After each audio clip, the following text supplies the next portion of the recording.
Alors,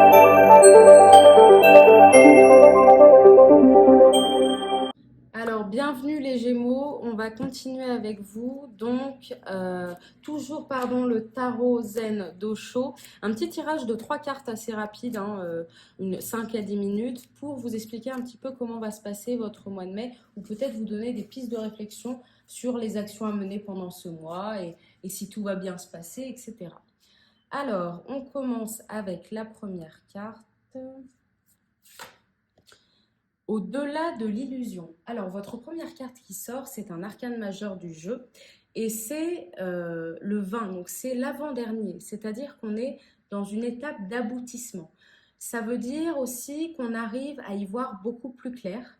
Et quand un arcane majeur apparaît dans le jeu, c'est assez rare, il n'y a qu'une carte sur 5, je crois. Ça veut dire que le tirage est assez significatif et qu'il y a vraiment un message à délivrer. On y voit aussi beaucoup de spirituel, on y voit le troisième œil, on y voit l'alignement des chakras, on y voit vraiment une retour à soi-même tout en s'exposant sa plus belle nature à l'extérieur. Donc je pense que vous allez vraiment aboutir à quelque chose pendant ce mois de mai. C'est aussi votre mois, les Gémeaux, hein, on le sait, c'est bientôt votre anniversaire. On va vous célébrer d'ici la fin du mois. Et en tant qu'être polyvalent comme vous, je pense que cette carte nous annonce un très bon tirage. On va continuer tout de suite avec donc la piste de résolution et la voie à suivre pour le mois de mai. Alors, on arrive avec le compromis.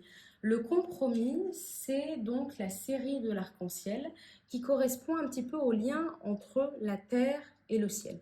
Et ça peut être aussi le lien entre sa personne et les autres. Alors, je ne sais pas si ça vous parle, mais le compromis, pour moi, c'est vraiment essayer de faire en sorte que tout se passe bien. Des fois, euh, laisser quelques différends, éviter les problèmes, le compromis. Voilà, va peut-être falloir que vous fassiez des compromis, mais c'est pour la bonne chose parce que finalement, vous êtes un tout dans ce monde et vous devez aussi des fois un petit peu faire avec les autres, même si ça ne vous enchante pas.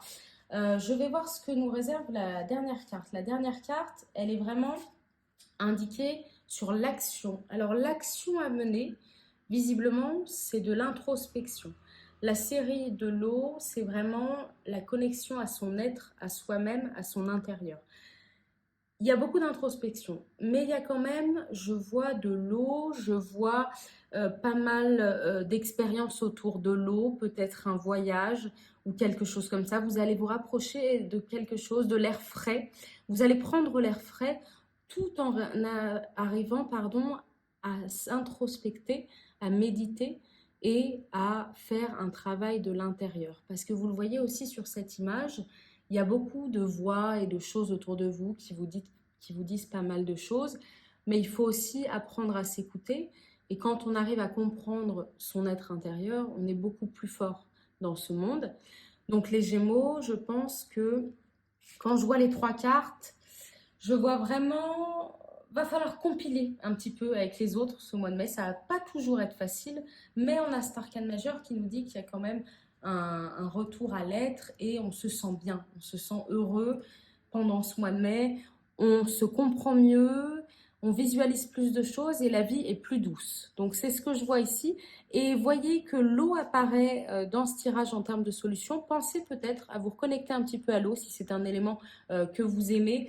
Voilà, faites en sorte peut-être d'aller prendre l'air, d'aller vous baigner quelque part si vous en avez l'occasion. Mais en tout cas, ce mois de mai, ça va être avec les beaux jours qui arrivent, un mois où vous allez comprendre quelque chose et en faisant des compromis, vous allez arriver finalement à votre but. Voilà.